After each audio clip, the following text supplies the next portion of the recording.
So ito, gano'n muna tayo.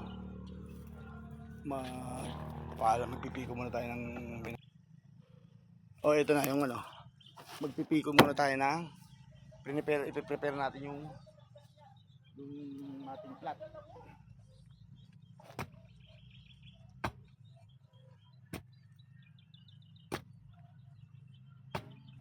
Exercise na rin ito eh. Kasawal pa sa nag-weights tsaka nag-jogging. Kasi grabe ang pagod dito pag nag-ano ka, pag nagpiko ka ng ano, sobra.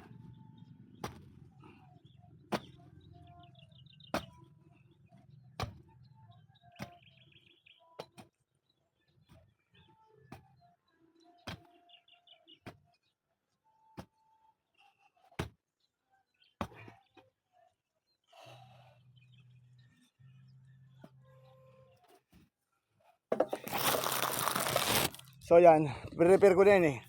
Nilagyan ko na siya ng kaudong, yung mga tayo ng baka, para maging organic fertilizer. Tapos hinarangan ko na siya para hindi pasukin ng mga manok kayin. So hindi pa tapos yan, ano na yan, yung bakod na yan.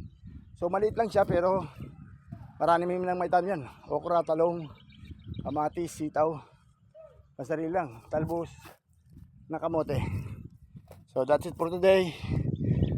Follow for more. Pagod. So maaga tayong dumating dito sa bukid. Mga 6 AM mahigit 6 AM plus. So hinanda na natin to. Nilagyan natin ng bakod. So mababa lang naman. Hindi pa tapos yan. Lalagyan pa natin ng vertical. Tapos ayan, nilagyan ko ng kaudong. Inano ko na. Tawag ito. Binungkal ko na. So dudurugin pa yung kaudong na yan para preparasyon yan para sa mga lalagyan natin ng mga gulay, sitaw, talong, okra, yung talbos ng kamote. Maliit lang pero profitable. Maraming pakinabang. So yan lang muna para sa araw na ito. Sobrang pagod, sobra pa sa exercise yung ginawa ko dito sa bungkal ng lupa. So follow for more. That's all. God bless. Nabigyan mo na ba sila? Ito yung ginawa nila, nilagyan ng upuan na yan. Tungtungan ng kambing yan eh. Tsaka manok eh. Pwede na yan. Ganun, dito lalagyan pa. Okay, sinamama binisita niya yung Okay. Hindi yata dumating. So, narito tayo ngayon sa Camp Idyay. So, ang Idyay po ay isang Ilocano words na ang ibig sabihin ay diyan, dyan, sa bandarian, gano'n.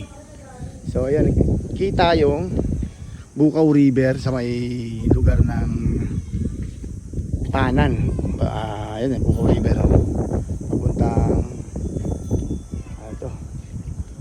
Bukaw River, papunta sa Miami yan, sa may Binig. Yan yung tatawag na tulay, Bukaw Bridge yan, mahabang tulay sa Botolan. So ayan ang view. Dito naman sa kabila yung mountain range. Ganda, no? So that's it for today. Camp Idyay. Dito tayo yung nila, kainan nila dito. Dito tayo kakain sa Camp Idyay. So ito ang Camp Idyay. Yung pinaka nila. Dito ka mag-order ng pagkain. Ano ulit yung Idyay? Idyay? Doon. So we're here. Thank you very much for watching Camp Idyay, Mount Talibungan. Ito yung pato na pinaalaga ako sa kanya. So pag dumami to, may balak pa ako magdala ng andito manok at saka pabo. So pag dumami yan, ibebenta namin sa online para makatulong sa pamumuhay niya. So ito yung ginawa naming pinagawa ko sa kanyang kulungan ng kambing. So yan, ang ganda. Meron pang yan. Ang tawag dito, meron pang ayun, pinakadilaan ng kambing. So ito may lubluban, ginawa niya ng lubluban yung itik para may tubig. Kasi may kailangan niya tubig eh.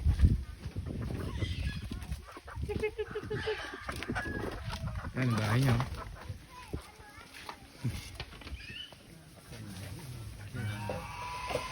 Ito sayang. Laki, grabe. Papunta parang baka, bisirong baka no? Saka ano ka mo, may tweet. Oo. May tweet ng baka. Dikit dito. Me.